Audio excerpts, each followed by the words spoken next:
இலக்கண கவிதை எழுதிய அழகே உருகியதே என் உயிரே.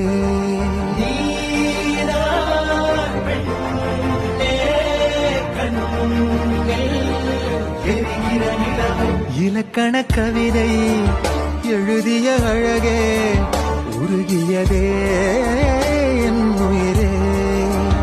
உனதிரு விழிகள் இமைத்திடும் பொழுதில் பகலிரவு உரைகிறதே.